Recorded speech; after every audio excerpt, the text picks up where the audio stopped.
Hi there, Smart Drivers. Rick with Smart Drive Test talking to you today about weights being in compliance and not getting a fine at the weigh scale and not having to work the day for free as a truck driver. Also talking to you about stories of, having to wait. When you're running long haul, there are periods of time that you have to wait. It's intermittent. It's not very often, but every now and again you do.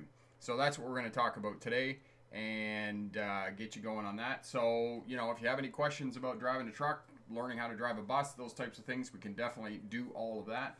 And for sure, any questions you have, if we want to talk about COVID-19 and what's going on in the world with that craziness, we can talk about that as well. Talk about getting your license, getting ready for that, because all of this craziness, I believe, needs to go back to normal here within the next week or two. So hopefully that's going to happen for us.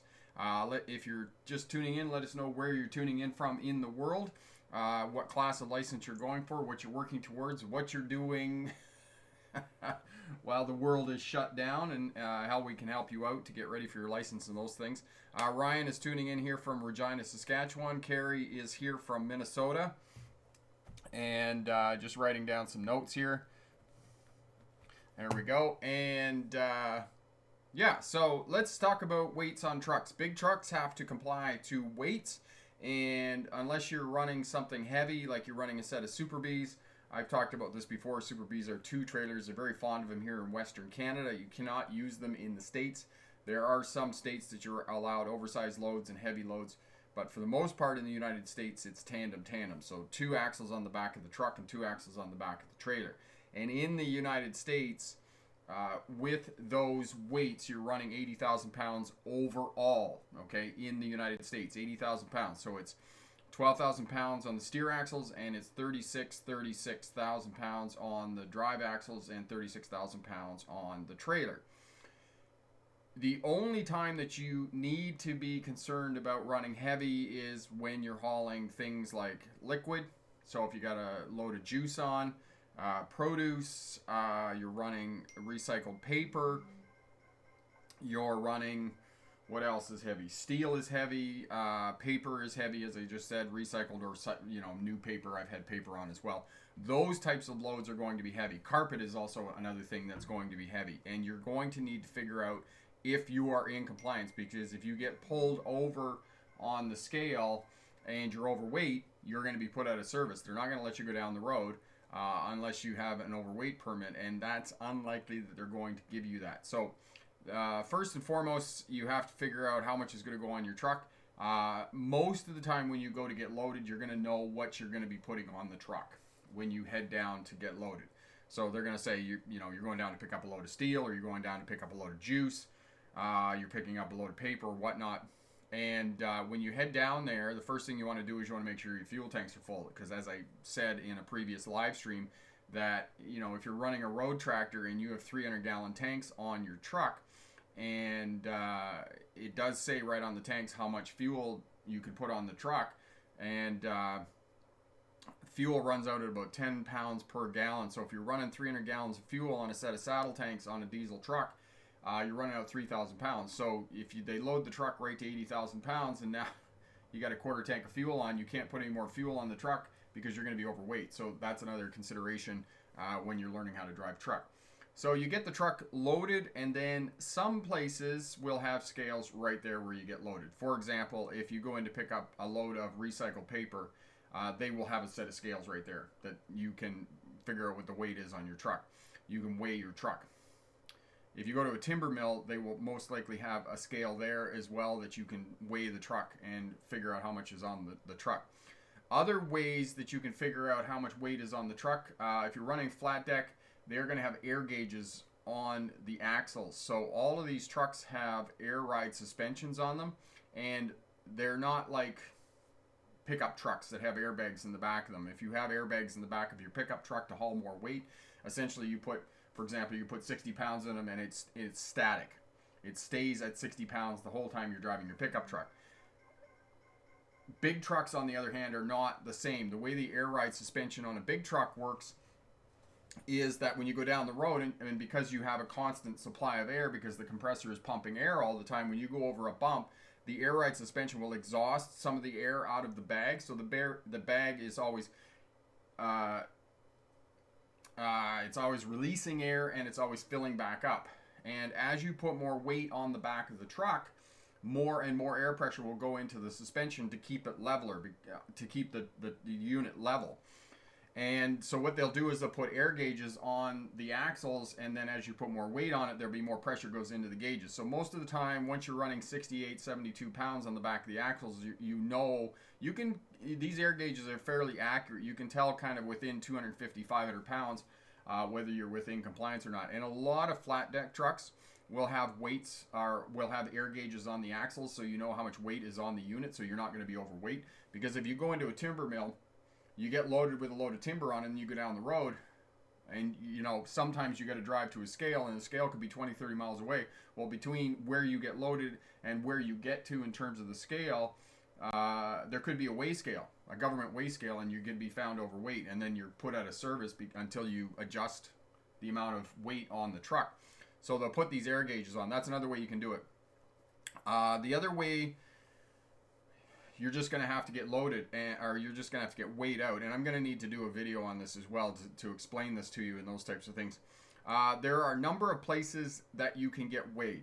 Okay, when we used to come out of Toronto, we used to go to the government scale just on the side of the road, and we would weigh there. You know, and it was free.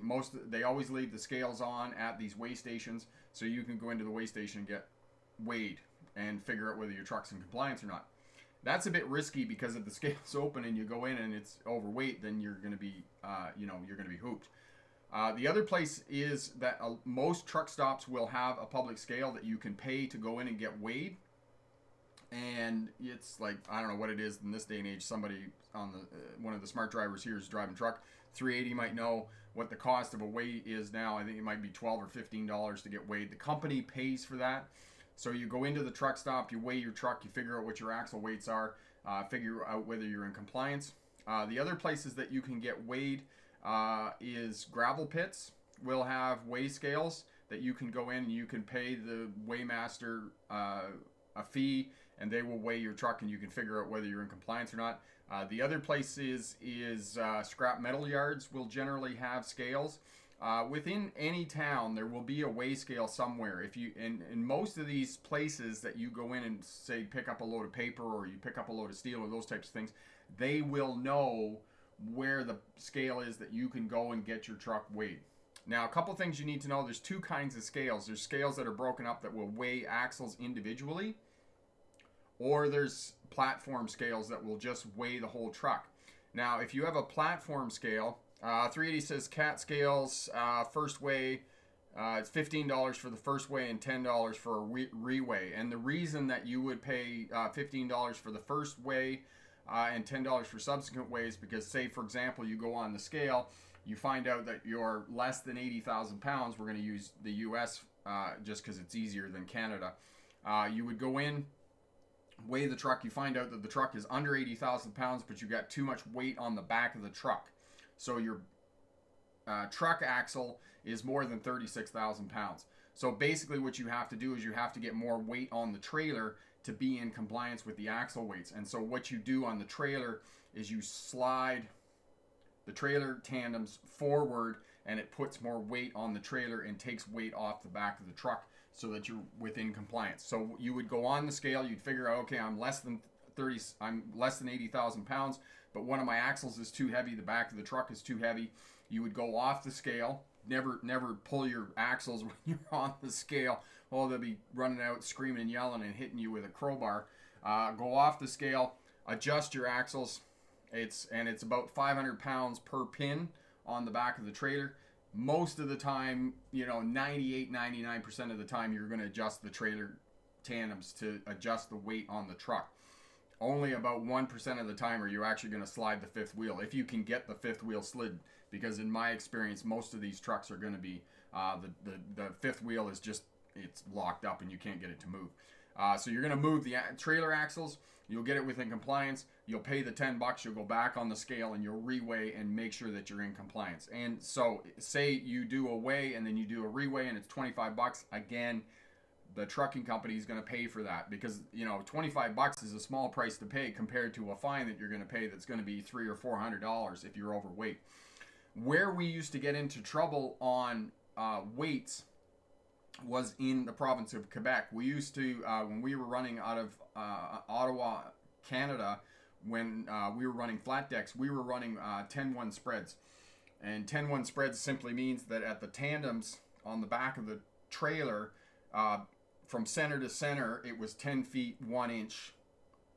So the tandem axles weren't right together, they were spread out. And that allowed, in the US, we could run 40,000 pounds on the trailer. And it just made it easier in terms of axle weights and those types of things. We knew we could put most of the weight on the back of the trailer. Where we got into trouble was during the spring thaw. During this time right here, in the province of Quebec, the guys would come up from Vermont and New England through Quebec, and they would come over the scales in Quebec. And what happened in Quebec was, because of the spring thaw, it was now 36,000. You could only have maximum 36,000. The 10-1 spread was completely negated. So in the spring, a lot of our guys got tickets and got pulled into the scales and those types of things. So that's where you got to be a little bit careful in terms of weights. And what I'll do is, I've kind of talked about all of this generally, and if you're not really in trucking, a lot of this will probably sound like Martian to you. So what I'll do is I'll actually make a video, and I'll probably draw some pictures up on the board and show you how to do this and whatnot, and figure out how to weigh your truck on a platform scale, because that's where a lot of drivers are a little bit confused and whatnot. Double X, happy Easter, love your channel, thank you for sharing your words of wisdom, you're most welcome. Farron, the air suspension, what if it breaks? Must cost a lot to fix. Farron, actually in all the years that I've been driving truck, and 380 may be able to confirm this for me, but air suspensions are robust. They do not break. The only time that I ever had an air suspension go break on me was actually, there's a little metal arm on the back of the frame of the tractor, which is the truck, the towing unit, and that came unhooked, and the whole suspension dropped down because the leveler arm wasn't there. It's a little piece of metal. Called the mechanic out, the mechanic hooked the leveler arm back up, and away we went again. I mean, air ride suspension on big trucks is probably the greatest invention for truck transportation, or the trucking industry in the 20th century. I mean, it's just an incredible, it makes everything better on trucks and makes them ride so much better. One of the old Jim, one gentleman that I worked with to drive with as a driving instructor when I was on Vancouver Island, he was an old broker, and he was saying to me, he said, yep, 1974, they bought brand new Kenworths, and he said they had rubber block suspension on them. So essentially the suspension was a block of rubber. And I just, I've been in trucks that do not have air ride suspension on them. Some of the older trucks that just had spring suspensions in them, and I was driving the tractor without a trailer on it, and went over a set of railway crossings, and the whole back end of the truck lifted right off the ground. Now, you need to understand that the purpose of the suspension and purpose of air ride suspensions on big trucks and cars, the purpose of that suspension is to keep the tires in contact with the pavement so that you can maintain control of the vehicle. And if that suspension is not doing its work, then you're going to lose contact with the road surface, with the tires, because the tires are going to come off the road. And that is the purpose of the suspension, is to maintain control. It's not to give you a nice cushy ride. I mean, that's one of the side benefits of it. But suspensions on cars and trucks is to maintain tire contact with the surface so that you can maintain control of the vehicle. And let me tell you, air ride suspension, it's something else. 380, advice to other drivers, like when I was new, always ask other drivers at the truck stop if you need help at the pumps or the scales. Yes, yes, yes. If you don't know, that is the best. Other drivers are more than willing to help you out. For example, one of the things that they've introduced to new trucks in the last 10 years, since we didn't have this in the 1990s when I was driving, it's DEF fuel, diesel exhaust fluid. This is one of the environmental moves that they've put on trucks to try and make them less polluting. And you have to go in and put diesel exhaust fluid. And some truck stops, Diesel exhaust fluid is in jugs. You got to pour it in jugs. If you get into a truck stop and they have bulk diesel exhaust fluid, make sure that your tank is filled up. And diesel exhaust fluid, the diesel exhaust fluid tanks will be about one tank of diesel exhaust fluid to 6 tanks of actual diesel fuel. So if you get an opportunity, go in when you got to put diesel exhaust fluid in, you have an opportunity to bulk, it's like a fuel pump, then definitely put it in a fuel pump, okay? And the same thing as what 380 said. If you're having trouble sliding the tandems, I mean, it's a lot easier now, because in my day, you had to pull that stupid arm on the back of the thing and you're like reefing your guts out to try and pull that to get the pins to release so you can slide the tandems on the back of the trailer. Now it's an air piston. Oh my God, it's absolutely magic. Just go back, pull the switch, wiggle the thing until the pins release, and then slide your tandems, and then go back and push it back and lock, and and if you don't know any of this, like 380 said, ask somebody else. Okay, Epic, it's 2 p.m. Eastern time, or in Canada, Toronto, Ottawa time. If you are carrying oversized and overweight loads on trucks, do you need a permit to cross the border? One from States, one is Canada. All right, Epic, if you are pulling heavy, oversized permits, I mean, that's a whole other topic here on the channel in terms of over-dimensional loads or overweight loads or those types of things. Most of the time, you are not going to pull an overweight load into the States. You are going to pull it within Canada, or you're going to pull it within the States, because it's just, I can't even imagine the logistics of that. And now, just briefly, that we're on the topic of overweights and over-dimensional loads and those types of things, you have to understand that if you get a permit for an oversized load, that your route is controlled, the time of day that you can travel is controlled. Sometimes these things can only travel between midnight and 5 a.m. in the morning. You can only go on certain roads. You have to have pilot cars. You have to have police escort. All kinds of things. It depends. There's so many variables in terms of pulling overloads, and that's why there are trucking companies out there that is what they do. And in terms of weights, in axle weights and compliance, what I'm talking about now, this is just regular trucking. This is everyday trucking. This is not oversized loads and those types of things, especially going into the States. All right, Farron, why do trucks have a limited amount of weight on them? What does the law enforce that? Okay, so the reason, Farron, that these trucks have, there's compliance in terms of the amount of weight is because some of the statistics that I've heard in terms of trucks on roads is that trucks do 10 times the amount of damage to roads. So roads are designed to withstand a certain amount of weight, and this is why we are controlling weights on big trucks. As well, big trucks have to pay for a commercial license, so depending on where they're operating, so which provinces they're operating in or which states. And in Africa, there it would be the same thing. So if you're operating in South Africa, you're operating in neighboring states, you would have to pay for all of that. Okay, you would have to pay a commercial fee for that, and that's part of your license. It's the same thing with trucks that operate here in Canada. They have to pay for the amount of weight that they're hauling, the kind of freight they're hauling. They have to pay for where they're driving to, and fuel tax and all of those things to maintain the roads. It's part of being a commercial driver. Epic, speaking of truck scales, do you actually use a CAT scale found in truck stops and service areas than the other type actual highway weights operated? Well, okay, so there's two different kinds of scales, Epic. The government scales, that's a truck scale that the DOT uses. That's a government scale. Now, keep in mind, in North America, the DOT, and we'll use the DOT in the States because that just makes it easier, the Department of Transport, trucks and buses, the commercial driving industry, is the only industry within society that has its own police force. The DOT is the trucking industry's own police force. So the scales on the side of the road are run by the DOT, the government scales.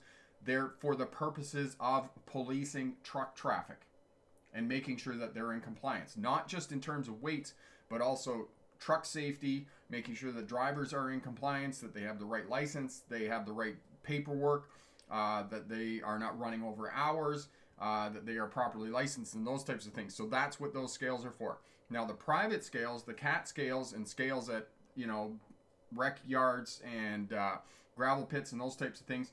Those scales are private use. Okay, that's what they're for. They're for commerce. You know, pay, how much gravel do I have on the back of my truck, and how much am I going to charge for hauling that gravel? That's what that's for. So those are the two types of different scales. 380 airbags are great, very durable. Depending on manufacturer, you can actually get more weight on the axles. Only problem is major air leaks or that adjustment bar coming loose, but carry a wrench. Yes. Farron, because I heard stories of people's air suspensions breaking on their trucks, SUVs, and cars, and it cost a loss. I love air suspension. Yes, air suspension is good, but Farron, actually, I haven't heard of a whole lot of stories of air ride suspensions breaking, as 380 said, and in my own experience as well, they've been pretty robust. Hall phase, why are oversized loads so special? Hall phase, I think they're special because they get media attention. There's movies made about them. There's an Australian oversized load company that they make movies about because it's interesting, right? It's not like a normal truck, a van going up and down the road. Not very interesting at all. So, they strap down these huge loads, they pull them with one or two tractors, those types of things. So it gets a lot of media attention, and it's very romanticized about how hard it is. And actually, I think for most drivers who are running oversized loads and have been doing oversized loads for a period of time, I think they find it incredibly, after a while it gets a bit boring, because it takes a lot of time to get the load on, to get it strapped down. You got to be in compliance. You can only move at certain times with the freight. As I said, sometimes you're limited between midnight and 5 a.m. in the morning. You can only move. You can't drive very fast. Those types of things. So I think for a lot of oversized drivers, it's not as sexy as it's portrayed in the media. So there you go.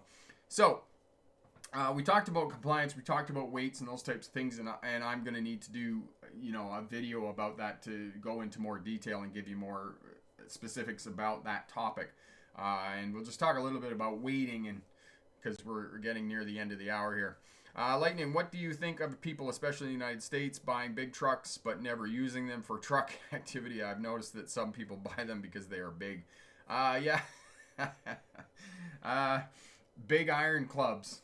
And I worked for a guy on Vancouver Island who was like that. He just bought all these trucks, and he had them rusting in the back boneyard out the back of the office where we worked and lived. And people are fascinated by big trucks. There's no doubt about it. There is a fascination, but it's it's no different than people who collect cars. There's a guy up here north of Kamloops in British Columbia here, and he has a huge yard. He restores cars and builds old cars and those types of things. It's the same fascination with big trucks. People love big trucks. And it's the same thing with these guys on trucking channels who are romanticizing the trucking industry. That in the 1970s, we made so much money and this and that and blah, blah, blah. And it was so awesome. And something?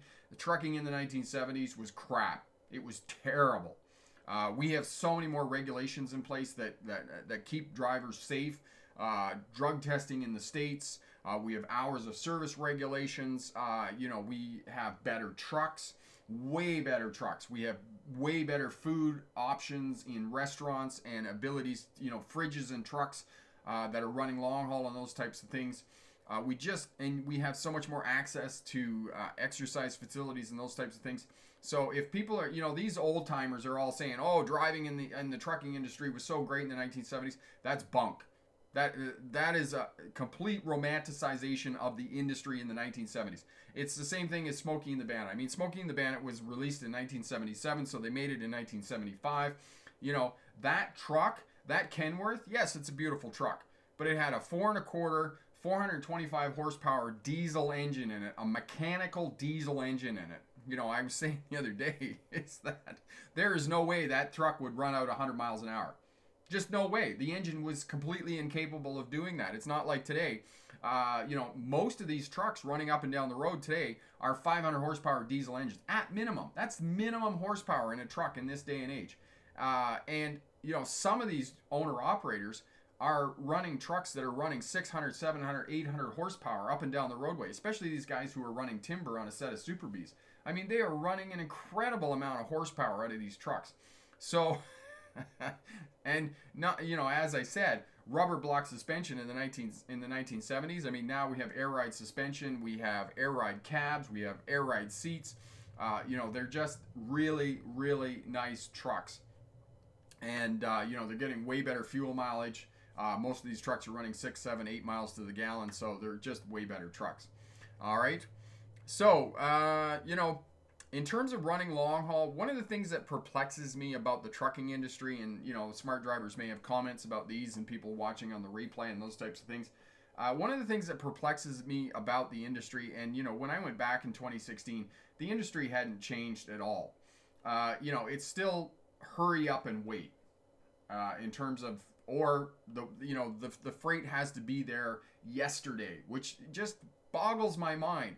I mean, we have computers and logistics, and we know when certain freight has to be at certain places and those types of things. It's just crazy. But this still persists in the industry. I mean, it's one thing to go out and have a load going out, but getting a backhaul to come back, especially when you're hauling into the States and you're coming back into Canada, it's tough. And, I've had my share of waiting when I was running long haul. One year I was away for Christmas. They put me up in a hotel, which is boring as heck for any of you who spent any time in hotels. I've been in hotels all over the world. They're pretty much the same wherever you are. Some of the fancier hotels have some different stuff and whatnot, but they're not interesting. And Ryan asked me the other day about, if I was to go back to trucking now, what would I do? If I was to go back to trucking, I would be running long haul. I would be running flat decks. And the reason to run flat decks is because you're getting out, you're getting a bit of exercise, and you get loaded faster and you get unloaded faster for the most part. Okay, I'm not saying all the time, but the issue with hauling vans is that you back into the door and they can forget about you. Right? You're not in their way like you are with a flat deck. You're in the middle of the yard and they need to get you loaded or they need to get you unloaded so that you get out of the way. With vans, you back into that loading dock and you're out of the way and they can just forget about you. And I have been forgotten. Some of these shippers can be pretty arrogant and not very nice to you, especially if they got a little chip on their shoulder about, some other truck driver ticked them off or whatnot. And, I hauled a load up. One night I was running my butt off to get up into Cambridge and we were unloading at a grocery place. And I went in, I was 15 minutes late. The guy left me there all night. And, that sort of thing tends to happen every now and again. And for me personally, there are truck drivers out there that there's certain kind of work that they won't do. The only kind of work that I won't do is haul groceries, because I just found that people who work in these places, National Grocer and whatnot, I just find them really arrogant. So that's the kind of work that I won't do. One time I did have a friend of mine with me. We went down to Arkansas and we were waiting for a backhaul. We ended up waiting 2 days to come back, so 2 days of us stuck in the truck. She was absolutely beside herself. She couldn't believe that we had to wait there for a load to come back to Ontario. And I was just like, well, this is part of trucking. This is what you got to do. You got to wait. And, when you're waiting in truck stops, it's not really that interesting. It's not sexy. I mean, there's no place to go. And, facilities in the truck stop are limited. And, truck stops are away from town. They're not near town. You can't walk into town. I guess you could take a shuttle or a cab or something. But again, this is in the time when I was waiting. I mean, this was in the time before cell phones, so they couldn't just call you or text you and say, listen, we got a load. You got to head back. So you had to wait around payphones and those types of things. So cell phones, GPS, those types of things have really gone a long way to making the industry better. But when I was running in the 1990s, you had to be near a payphone and you're trying to, you've been driving all night. You come in, you're at the yard, you drop the load, and you're near a payphone, and, the dispatch would be like, call me in an hour, call me in an hour. So you'd be all day calling every hour. And, at the end of the day, they'd have a load for you and want you to go. And you'd say, well, I can't go because I've been calling you all day, so I haven't got any sleep. So so the industry is definitely better than it was, especially even 10, 15 years ago.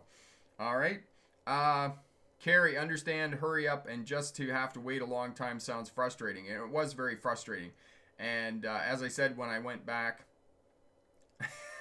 all phase. No, there were no truck phones, all phase. There were pay phones. And just, in 2016 when I went back driving, interestingly enough, I told the broker that I was working for that I was quitting in 2 weeks.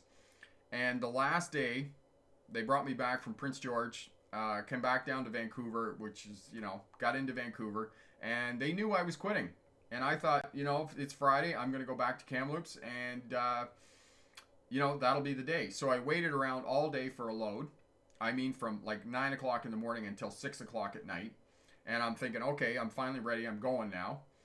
And so, and you're waiting around in the truck, or you're waiting around in the coffee break room, which is not, which is a terrible place to have to wait. I mean, these industries are just, they're gross. They're dirty, people are in and out and having their break, and you don't really know anybody, so there's nobody to talk to, right? And finally, at 6 o'clock, they come out and they say, oh, we got a load for you. You're going to Calgary. Oh, I was just beside myself. I was absolutely furious. So, had to go to Calgary, came back, and I didn't get home until Saturday night, like midnight Saturday night, because Calgary is 12 hours east. Had to go to Calgary, drop a load, pick up another trailer, and then come back to Kamloops. That's how I got home. And just to remind me how much I did not like long-haul trucking. 380, I only hauled dry groceries out of our own terminal to the store. Never had any problems. If you're doing final mile, I've gotten far better service at the receiver than the shipper. Yes. Farron, Rick, what do you think of vehicles bouncing on their air ride suspensions like a lowrider? I have 2 SUVs that can do that. Really cool. Yeah, I'm sure that is really cool. Wheelman, my friend, how are you? G'day. What's the normal gross weight of a tandem in Canada, 18-wheeler? So in Canada, the weights are a little bit different, and you're allowed 5,000 kilograms on the steer axles, which is again about 12,000 pounds. You're allowed 17,000 kilograms on tandems, and you're allowed 23,000 kilograms on triples. Okay. 17,000 again it's a little bit more. It's about 38,000 pounds. So you're allowed more weight on trucks in Canada than you are in the US. It gets a little bit more complicated, but it's you just go by that weight. So it's 5,000 kilograms and then 17,000 kilograms on the set of tandems, and it's 17,000 kilograms on another set of tandems. So you're looking at 34,000, 39,000 kilograms. So here, I'll just figure that out on a tandem. 39,000 times 2.205 equals. So you're allowed 86,000 pounds on a tandem in Canada, as opposed to the States where you're allowed 80,000 pounds. So you're allowed about 6,000 pounds more in Canada on a tandem as opposed to what they run in the States. But again, there are United States that do allow more axles and more weights on them. But for the most part in the United States, it's 80,000 on a tandem. So that's what you're allowed in the United States. 380, I'll tell you the one story that I had about hauling groceries. When you haul cookies or other lighter food items, they stack them from floor to ceiling in the trailer. And so when you get to the grocer and you unload, and first of all, my experience with unloading at groceries was that they didn't drive the fork truck into the back of the truck. You had to use a hand cart and you had to pull the pallets off, and then they come out with their little fork truck and they took them into the warehouse. And as well, the other thing you had to do is, because the cookies were too high to go on their shelves, it was the driver's responsibility to break down the pallets. So they brought out other pallets, and you had to break down the top 3 or 4 rows off the cookie pallet and put them onto another pallet. And I thought to myself, well, this is just absolutely insane. First of all, I'm not getting paid for pulling the freight off the back of the truck. Second of all, physically, this is hard work, and I could slip and hurt myself. And they're running around getting paid $25 or $26 an hour in a union shop, driving around in little fork trucks, and I'm the one doing all the work, busting my guts. And I was just like, no, I'm not doing this anymore.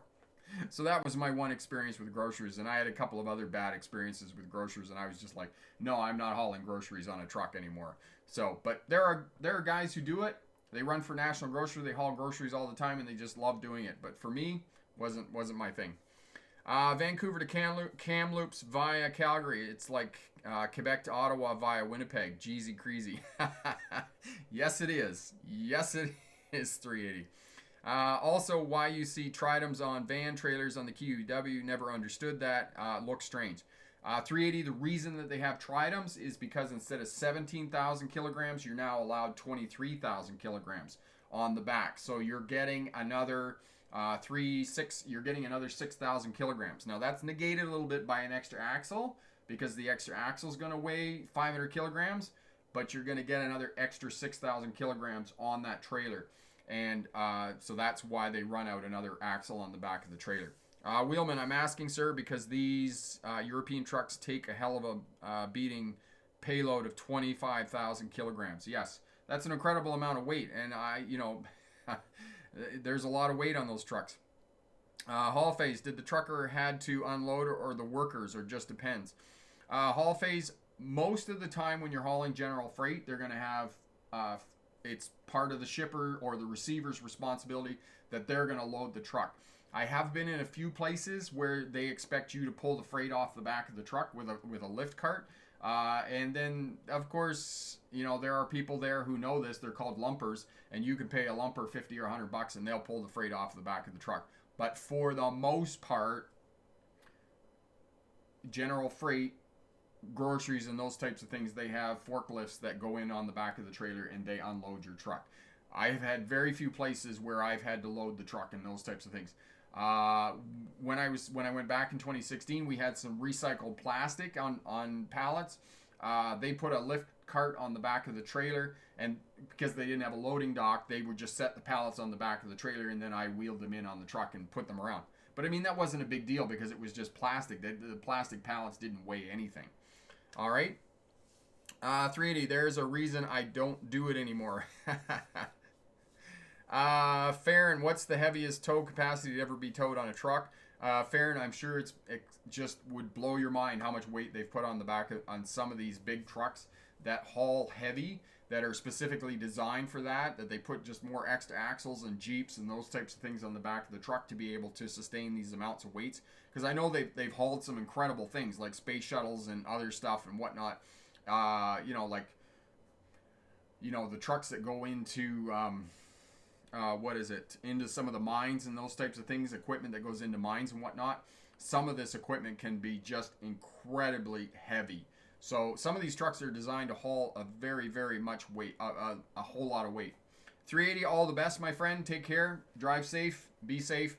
All right, so, yeah. The kids aren't here today. They went to their mom's today for the week. So we don't have the bonus this week, unfortunately, of the kids being here. However, we did go for a walk this morning, and we had quite a discussion about anti-heroes in terms of Marvel Comics. We were having a discussion. We were actually having a debate between whether Sandman was an anti-hero or whether he was a villain, and comparing that to Ant-Man, because Ant-Man is an anti-villain, an anti-hero rather. And we had a whole discussion about that. And really, when we have those discussions about who's an anti-hero and who's not an anti-hero, it hurts my brain. It hurts my brain, especially when it comes to Sandman and Ant-Man. And basically what I came down to was morals, that Sandman had actually killed people. He'd actually killed Uncle Ben, Peter Parker's uncle, whereas Ant-Man hadn't killed anybody. And that's what he said when Hank Pym accused him of being a thief. He said, no, I'm not a thief, I'm a burglar. And I burgled them. So you can weigh in on that discussion about anti-heroes and who is an anti-hero and who is not an anti-hero. Yeah, sorry, Janet. That's the thing about being a parent half-time is that they went to mom's this morning. So we did have that discussion about heroes and anti-heroes, and there was a pretty fierce discussion about whether Ant-Man was actually an anti-hero or not. Yeah. And then, of course, the discussion went on to whether Spider-Man and Ant-Man were part of the Avengers, whether they had officially been part of the Avengers or not. So we've been talking a lot about superheroes, the Avengers, and getting quite deep into all of that. All right. So we're going to leave that here today. I have been talking about specific topics in the trucking industry, talking about specific things. Basically, I'm gonna do a couple more of these, and then I'm going to get back into sort of the storytelling and the course, the trajectory of my story and getting my license in 1997 as a as a driving instructor, and then trying to move out of the industry, going back to university, and those types of things. Fair and Deep, I put those kinds of complex questions in my books. And it is a very complex question. The other question that came up this morning, which was interesting, was my friend Tim at Smart Drive BC wrote an article about why we don't really seem to care about traffic crashes. And that's been my experience, is that it's difficult to get people to care about traffic crashes and traffic safety and those types of things. And he wrote an article about comparing it to COVID-19, and saying people are completely consumed by COVID-19, but they're not really concerned about traffic crashes. And he was talking about traffic safety initiatives in and around the province of BC, and that some of them had been put on the books 5-10 years ago, and that they have just been shelved and nobody's really paying attention to it. Communities are getting money to bolster traffic safety and those types of things, but nothing's really been done. So this is the question that I continue to wrestle with and continue to try and answer, and those types of things. And actually, what I was thinking about doing, I'm gonna talk to Tim about this and see if I can get him. We could do a live stream about traffic safety and getting people on and weighing in about why we really don't care about traffic safety. Because traffic crashes kill far more people than this disease is going to the toll is going to be at the end of this. So want to talk about that. And what I'll do, as soon as I get done here, down in the description, I'll put that link to Tim's article about traffic crashes and those types of things, and traffic safety initiatives, and see whether we can get some traction and whether that might be something that you might be interested in doing. All right, so thanks very much for participating. We'll see you tomorrow at 11 a.m. as this continues. And if you have any questions at all, leave us a question. Hit that thumbs up button. Leave us a question on the replay and those types of things. And remember, pick the best answer, not necessarily the right answer. Have a great day. Bye now.